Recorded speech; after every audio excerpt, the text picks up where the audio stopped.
بسم الله الرحمن الرحيم. هل أتى على الإنسان حين من الدهر لم يكن شيئا مذكورا إنا خلقنا الإنسان من نطفة أمشاج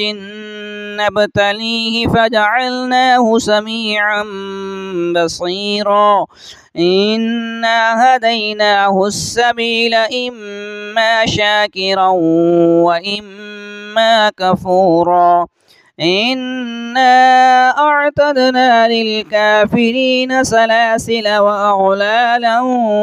وسعيرا إن الأبرار يشربون من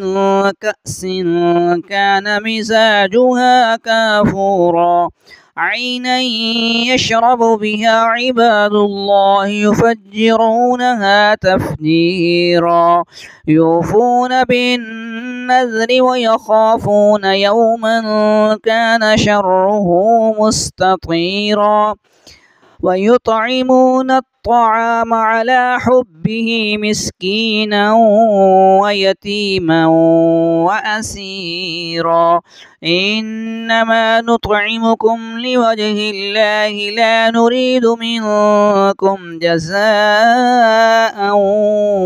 ولا شكورا إنا نخاف من ربنا يوما عبوسا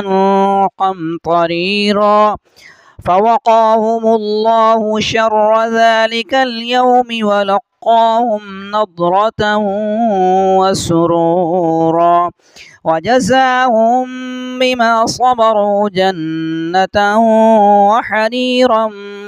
متكئين فيها على الأرائك لا يرون فيها شمسا ولا زمهريرا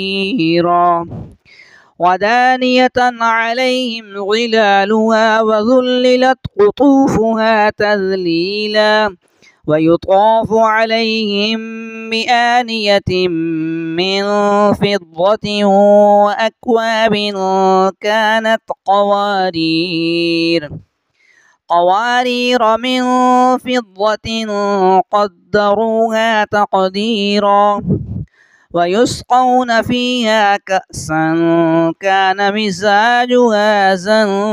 زنجبيلا عينا فيها تسمى سلسبيلا ويطوف عليهم ولدان مخلدون إذا رأيتهم حسبتهم لؤلؤا منثورا وإذا رأيت ثم رأيت نعيما وملكا كبيرا عاليهم ثياب سندس خضر واستبرق وحلوا أساور من فضة وسقاهم ربهم شرابا طهورا إن هذا كان لكم جزاء وكان سعيكم مشكورا إنا نحن نزلنا عليك القرآن تنزيلا فاصبر لحكم ربك ولا تطع منهم آثما أو كفورا واذكر اسم ربك بكرة وأصيلا ومن الليل فاسجد له وسبحه ليلا طويلا إن هؤلاء يحبون العاجلة ويذرون وراءهم يوما ثقيلا نحن خلقناهم وشددنا أسرهم وإذا شئنا بدلنا أمثالهم تبديلا إن هذه تذكرة فمن